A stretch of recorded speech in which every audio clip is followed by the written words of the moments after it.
One take. Добре. Ами, искахме това видео да го направим сутринта. Някой от вас вече знае, че днес е първият ден от нашето пътуване до Италия, през Гърция. Това видео искахме да го направим сутринта, но за съжаление и до някъде предвидимо се забавихме с тръгването. Беше интересно пътуване, но успяхме да стигнем Солун. В колко часа пристигнахме тук? Към 6. Тръгнахме към 9, до 6, с малки почивки. Да, с доста малки почивки. Така по-голямата беше след София на едно KFC. И след това стана много по-хубаво. Да, тогава беше отвратително. Мисля, тръгването беше окей, сутринта още рамеше някакъв дъжд в Русе, но тъпото почна, къде беше? На Българини. Заваляни преди да сложим дъждобраните. Значи ние не усетихме кога почна да вали. Отначало беше едно леко рамени, в един момент, нали, си мислиш, това ще отмине, нали, и сега това е някакъв по-бог. В един момент просто се изля като из ведро. Пътят е отвратителен, няма къде да се отбие, няма никаква бензиностанция. И вече когато така стабилно бяхме се подгизнали, аз вече усещах как ми тече вода по крачолите и така нататък. И по места, където не съм си мислил, че мога да се намокри, тогава вече намерихме отбивка и се облякохме. И после пекна слънце. За малко. Пак валя, пак пече, да, пак валя. Валя отново на Плевен, ама мъжката валя на Плевен. Слава Богу, вече бяхме с дъждобраните. Мокри отдолу. През цялото време до Кулата се движихме с една група мотористи от Румъния. Те по едно време ни задминаха, после ние ги настигнахме, после те май бяха спрели и ние ги задминахме, пък те после пак ни настигнаха. Обаче след един момент някъде покрай София се намерихме с тях и стояхме заедно през цялото време. Бяха доста колегиални, мисля, че бяха около 5 мотора, обаче стояхме така заедно, те нямаха нищо против. Това беше доста добро. Успяхме до голяма степен да изсъхнем на мотора. Да. Аз се чудех как ще стигнем в Солун и трябва през нощта да ни изсъхне чипировката, защото на сутринта пак обличаме същото мокро нещо и това просто изсъхна върху нас. Да, и така. Стигнахме се Солун благополучно и до някъде изсъхнале. Оказа се, че голяма част от багажа ни, за съжаление, е мокър. Но го простряхме и тук е топло и той се изсъхне. Да, Airbnb-то е чудесно. Да.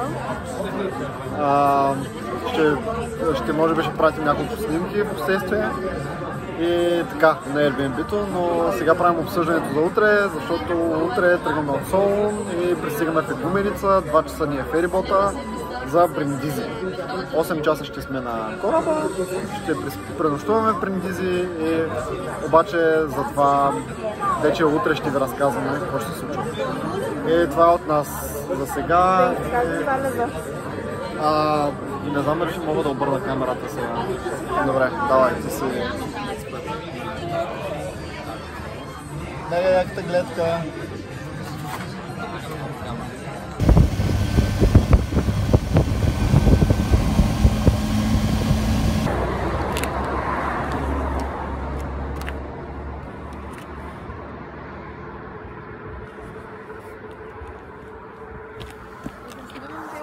Да те снимам.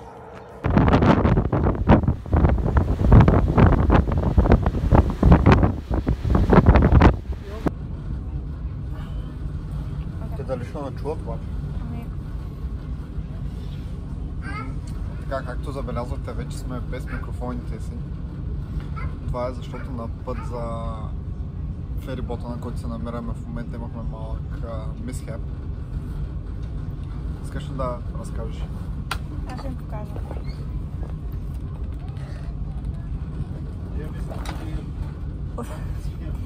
Поне смешното в тази ситуация е, че една от жертвите беше на там Kindle.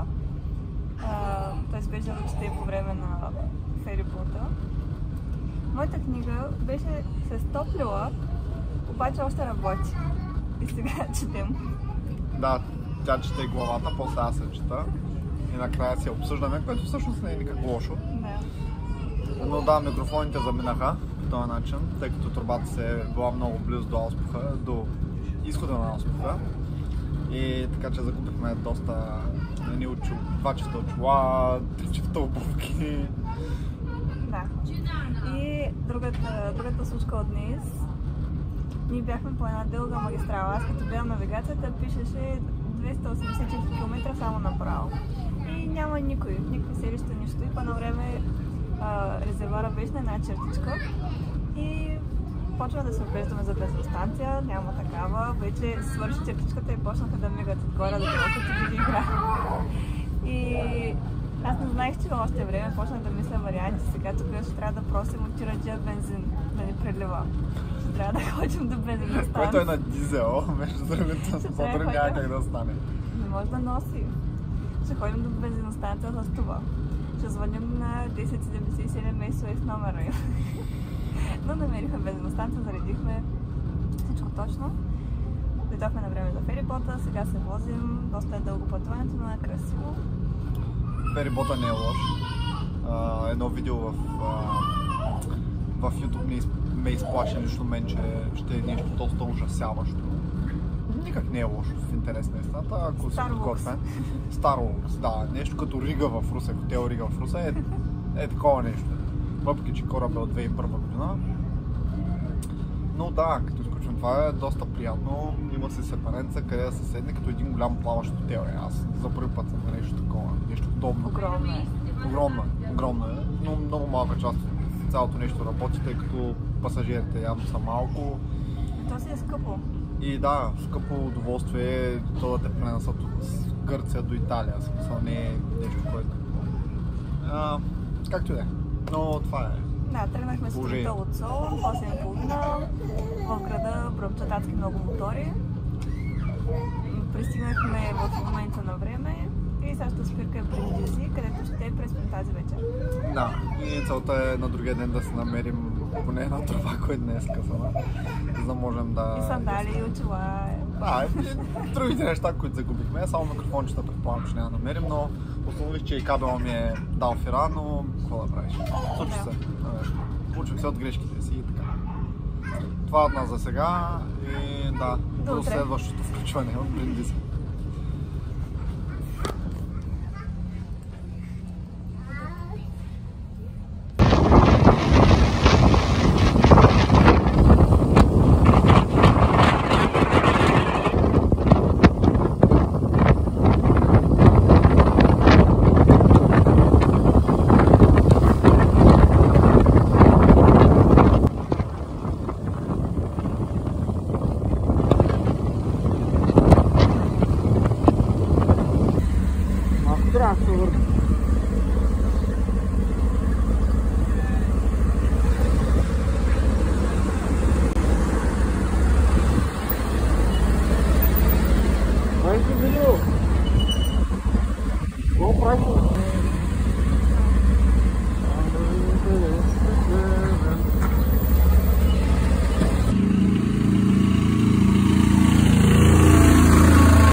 Да се виждаме.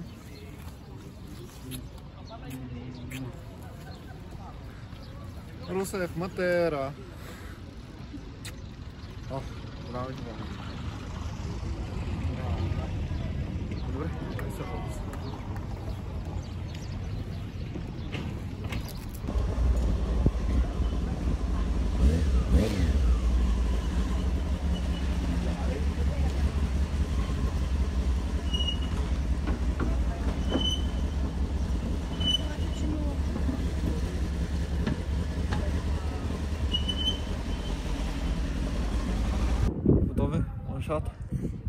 Така, ами в момента сме в Матера.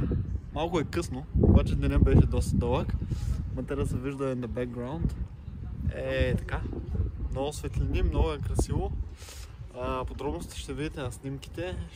Имаме и видео от самото пътуване с мотора. Днеска прехода ни беше кратък. Тръгнахме от Бриндизи спокойно. За няма и 2 часа стигнахме до тук. Успяхме да видим части от Бриндизи. Не сме супер впечатлени. Да, сутринта се разходихме там. И обаче тук в Матера е изключително красиво, уникално. И много по-голямо, отколкото очаквахме. Много впечатляващо. Сега се опитваме да се преберем и е много трудно, защото си мислихме, че е нещо мъничко обозримо. Огромно е и наистина много впечатляващо. И целият град е каменен, има много пещери. Ходихме до една галерия на скулптури абстрактни, която се намира в редица пещери. И няма търпение да го разгледаме и утре, понеже днес валя дъжд и нямахме много голяма възможност. Но препоръчваме Матера с 2 ръце. Да, очаквайте видеа, очаквайте допълнителни снимки на Матера, защото това видео въобще не е достатъчно. Айде, до утре!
Не, не заведем само постоянно.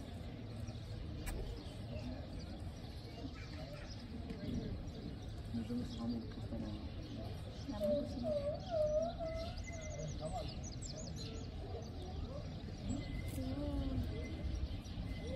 Да, слънцето е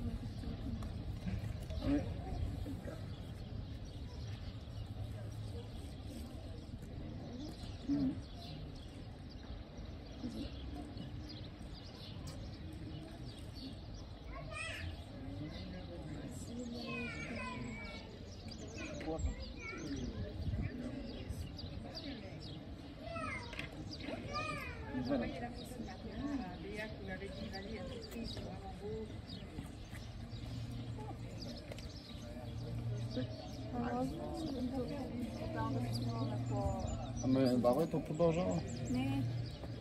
Ти да ме снимаш, аз да се снимам. Ти да ме снимаш, аз да те снимам. Може да вече.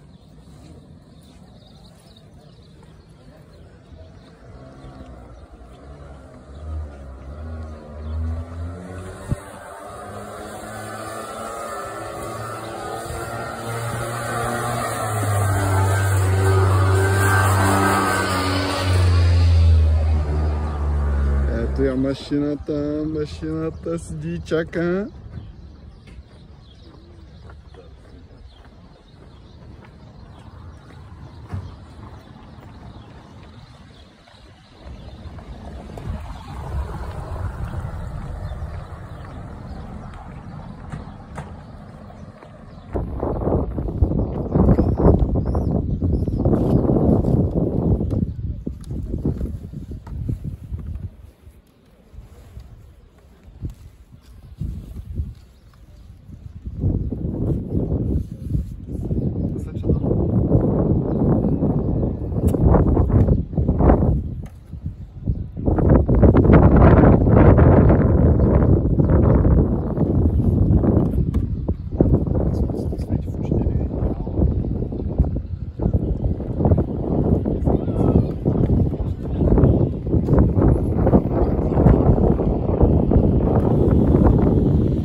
Até esse não.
отново.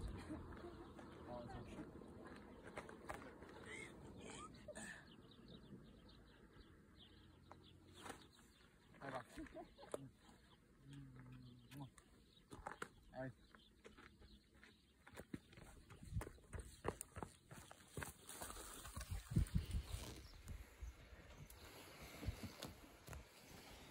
Айде, one take. Ден четвърти в Италия. Деня започна добре.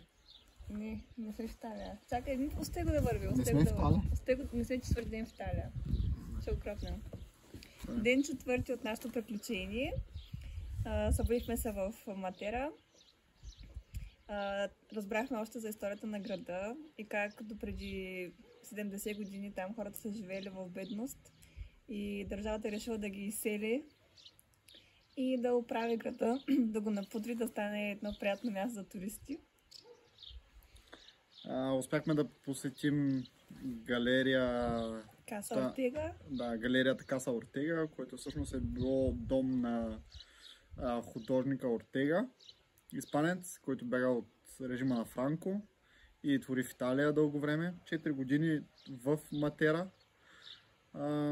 Отидохме до археологическия музей, там имаше много керамика с гръцко влияние, очевидно беше много красиво. И се разходихме още малко по тези улички, които са навсякъде, стъпала, отиваш в нечи двор, връщаш се пак нагоре-надолу, беше така един лабиринт. Така и така не запомнихме, че всъщност улиците, по които можеш, улицата, която важи като улица, действителност е обозначена с табела. Но някои от стъпалата, примерно, между улиците не са обозначени. Да. Малко е трудно ориентирането. Купихме си едни магнитчета, купихме си и ние малко керамика, обаче като се преберем ще покажем. И след това тръгнахме за, как се казваш селото? Гарагусо, където се намираме в момента. Обаче объркахме. Добавихме си 1 час към пътуването, понеже се дублираха адресите, отидохме в съвсем друг град. Батерията на моят телефон падна, от който е направена резервацията, не можехме да комуникираме с домакина. Да. И в крайна сметка дойдохме просто до селото с надеждата някой да знае къде трябва да отидем. Успяхме през моят телефон да издирим мястото, което сме букнали, тъй като Мери беше запомнила картинките. Успяхме, намерихме го, дойдохме, за да видим нали, какво ще стане, защото и от примерно 1 седмица нямаме контакт с домакина. И на входа на селото решихме да попитаме един господин дали знае случайно улицата. И той директно ни попита, ама за Airbnb-то ли става въпрос? На Амелия? Да. Карайте след мен. Да, и с той напред с едно колело, ние зад него с мотора. И стигнахме до къща, където ни посреща сестрата на Амелия. Да. И ни каза, че тук няма къде да се вечеря. Магазина също е затворил, тъй като е неделя. И сега ще тръгнем да издирваме отворен ресторант в някой съседно село. Тя ни каза къде. И много гостоприемна, почерпени с разни дреболи, колко да заложим вода и след малко тръгваме да... Донесе ни една отворена лимонада, този студен чай просто, нали, каквото има дава. Да, каквото има дава. Да. Пътят беше доста живописен на идване. Мога да го препоръчам на всеки моторист. На места не е много хубав, но завоите, не знам дали се вижда в момента от видеото, са страхотни, а пък италианския countryside е прекрасен. Нещо средно между планина и хълм. Доста гостоприемно. Това от нас, до утре! Добре.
Айде, добър вечер и от западното крайбрежие. Ден 5 от средиземноморския трип.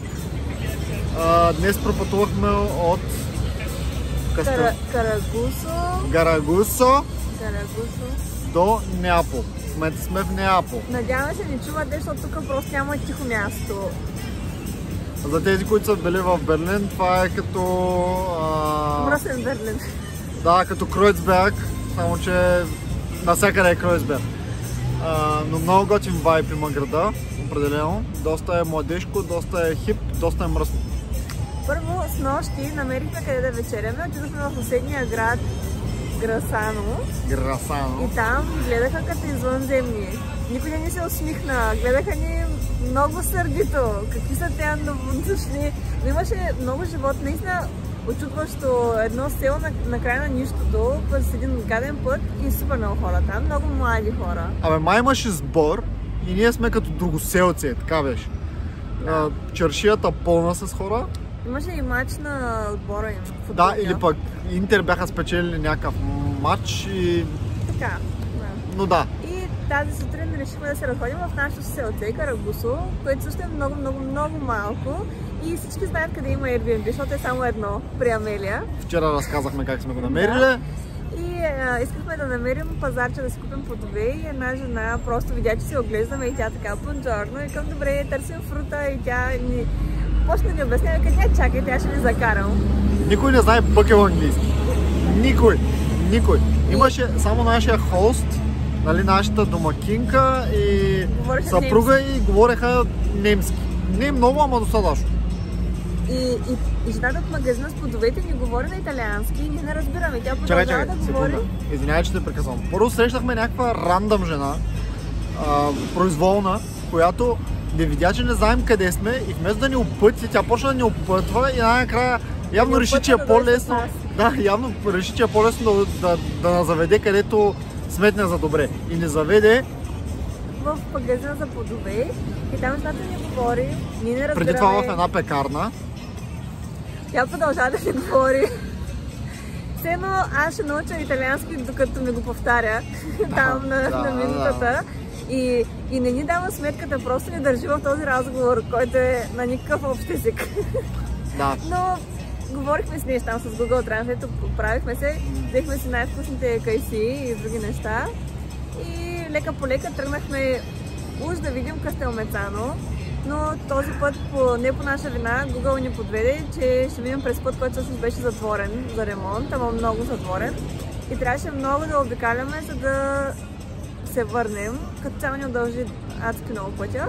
И стигнахме в Неапол час и половина по-късно от очакваното, без да сме видели Кастелмецано. Но така е. И сега сме в Неапол и е пълна лудница. Супер е шумно, супер е хаотично. И оттам като почна едно объркване наистина, като тръгна. Ама ти казвам нещо уникално. Значи първо пътя там беше затворен, след това ни тръгнахме по един път. Той се оказа, че е някакъв изоставен от 30 години, трябваше да се връщаме. Как са 30? Ами, не знам.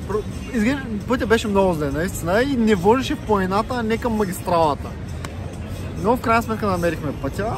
Магистралата беше малко гадна, духаше, доста натоварена. Но в крайна сметка се намерихме Airbnb-то. Поне там домакинята говори английски, да се разбрахме доста добре, даде ни препоръки.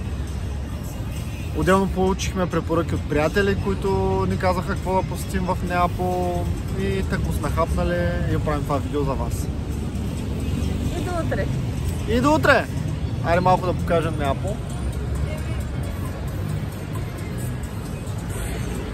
Айде, до утре!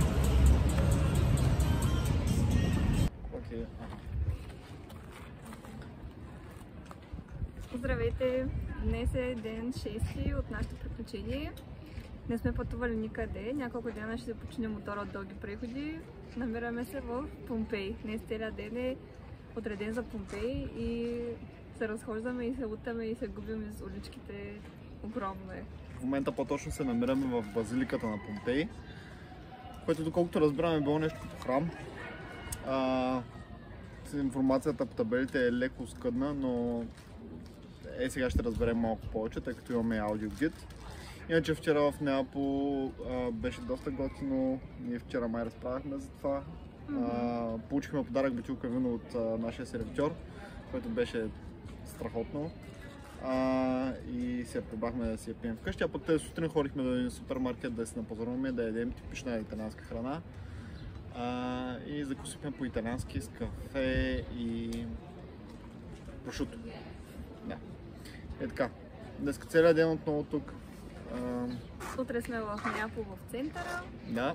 И по-друг ден потегляме. Айде, до утре!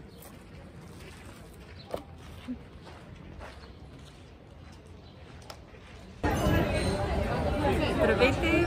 Ден 7 от нашето приключение.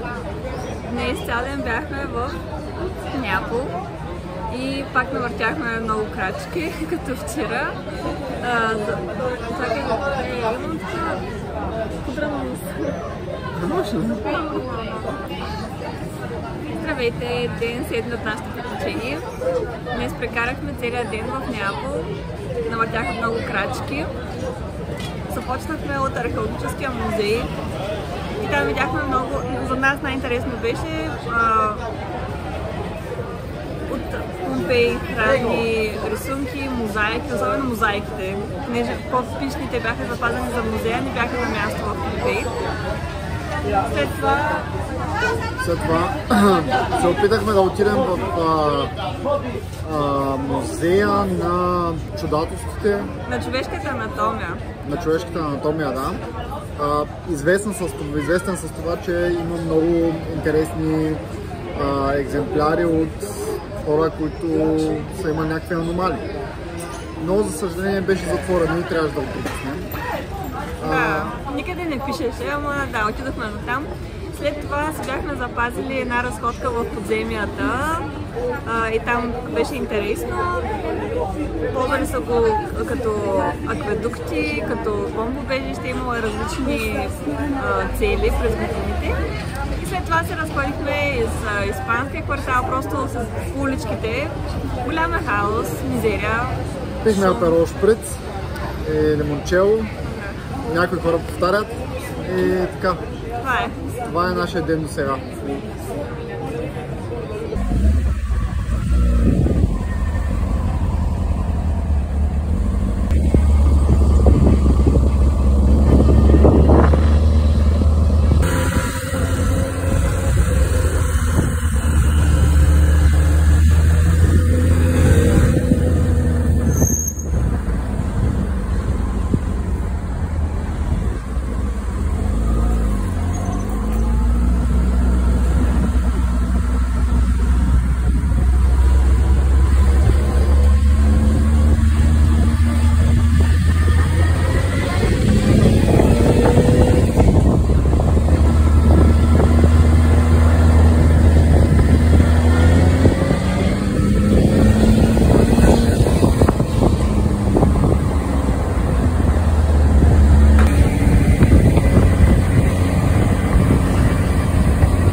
Здравейте на всички! 8-ми ден на пътуването по Средиземно море и леко с рошовата прическа, както и да е.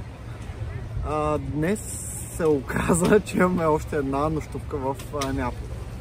И общо взето един свободен ден е така, който явно не сме го планували по най-добрия начин, но решихме да го ползотворим, като се разходим малко до Амалфи. И в момента сме, значи след позиция, в момента сме точно в Амалфи, така, и сме на плаж. И е страхотно, и е слънчево, и водата е много солена. Единственото кофти беше, че пътя беше много натоварен. Трябваше, той има лява лента, дясна лента и измислена средна лента за мотористи. Трябваше да впрегна всичките си умения, за да внимавам как да минавам по тази средна лента, която практически общо взето минахме по средата между двете платна. Не беше никак приятно, трафик е огромен, гледките страхотно, но на мен ми беше трудно да се концентрирам, затова Мери стоя отзад и снима и ще има доста красиви снимки и видеа от нея, от пътуването до Амалфи в следващото видео. Може да направим един колаж. И така, утре продължаваме надолу, вече последна вечер в Неапол и продължаваме към Амантея.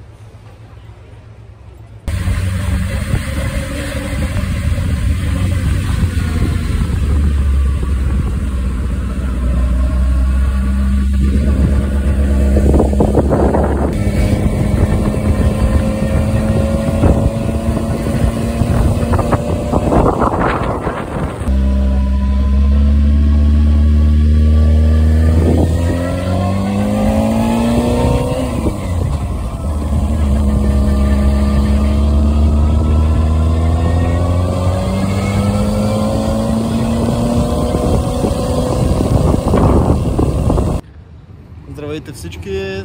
Това е девети ден от нашето средиземноморско приключение. Днес си обрахме партакище и напуснахме Неапол и се отправихме към региона Калабрия, където се намираме в момента, в малкото село Амантея, което е и доста по-безлюдно, въпреки прекрасните плажове, които има тук. Нищо общо с това, което видяхме в Амалфи, където е доста по-малко, но пък се радва на повече популярност. Мисля, че тук се заслужава определено да се посети. Пътя беше около 4 часа от Неапол по магистрала. Днес като цяло бяхме на плаж. Днеска да, половината ден в път, другата половина на плаж.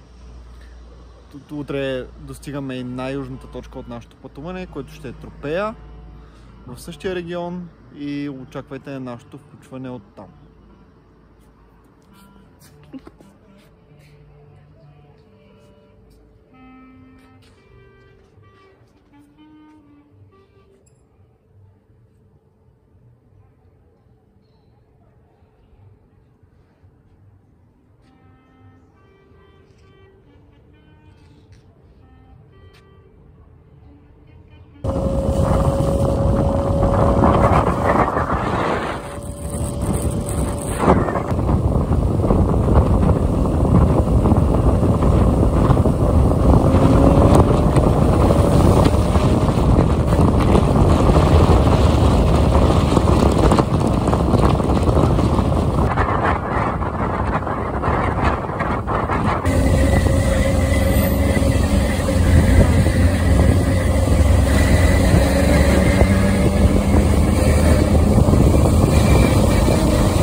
Oggi non è bello il mare, no. Guarda il vulcano.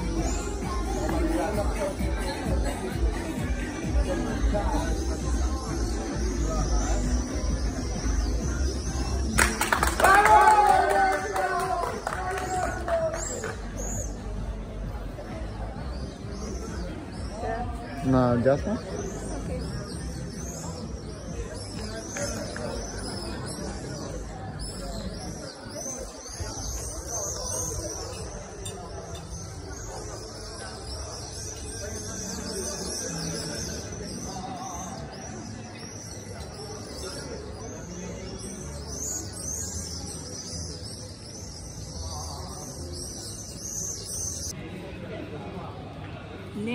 10-ти ден от нашето приключение. Стигнахме до Тропея, най-южната точка. Деня за мен започна много добре, така като съм яла нещо грешно, но взех да се оправям, там се грижа за мен, пих някакви лекарства, до утре ще съм на 100%. Стигнахме много красиво място и това много помага.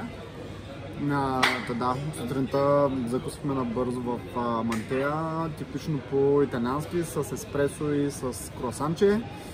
Ходихме да купуваме разни лекарства, но след приблизително 2 часа пътуване на юг, по крайбрежието на Южна Италия, което само по себе си беше изживяване, стигнахме до Тропея, където се намираме в момента. Страхотно място, честно да ви кажа, може би трябваше да прекараме най-много време тук. Изключително сме очаровани. И от плажовете, и ресторантите са супер, магазинчета, улички, оживено е, много ни харесва, просто е далечко. И държа да отбележа, до тази най-южна точка на нашето пътуване сме изминали заедно 2156 км от Русе, България до Тропея, Италия. И от утре продължи връщането. От утре почваме да се връщаме. Да, така че да, до тогава.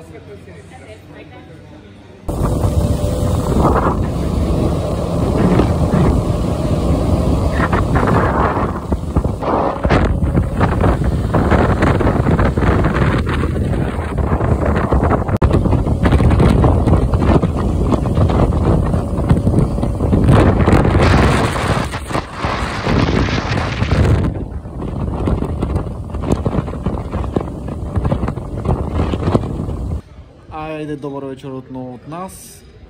11-ти ден на средиземноморския трип. Днес сме в Каровиньо. Направихме един сравнително малък 4-часов преход от Тропея до Каровиньо, т.е. от западното до източното крайбрежие на Италия. И да. Рязко на север. Рязко, да, по-на север, определено. Днес в Италия има празник. Да, днес е Денят на Републиката в Италия. Да. И по някаква причина имаше интересна процесия тук в Каровиньо.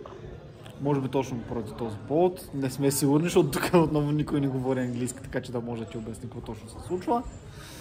Но мястото, на което сме отседнали, е супер сладко.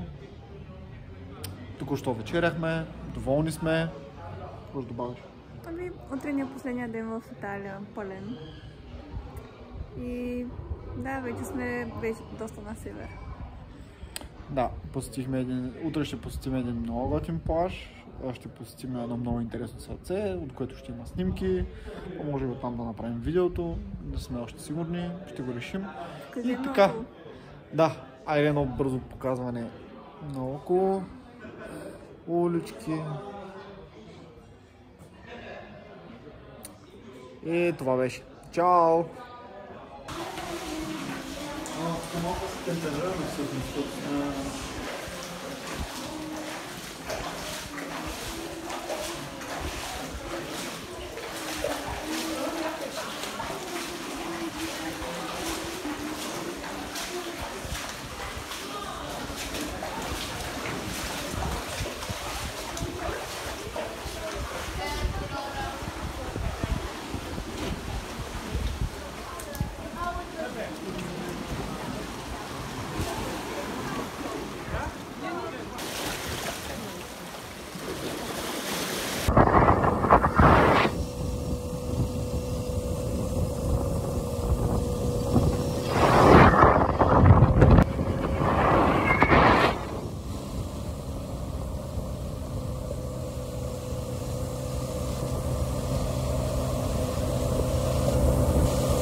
Nach 500 Metern, leicht rechts.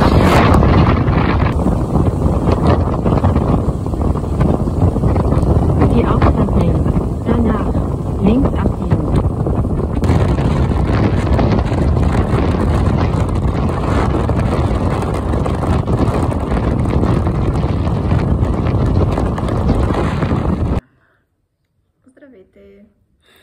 Днес е 12-ти ден и беше един перфектен ден. Разходихме се до един много хубав плаж. Името на плажа забравихме, но се намирал в Полиgnano a Mare.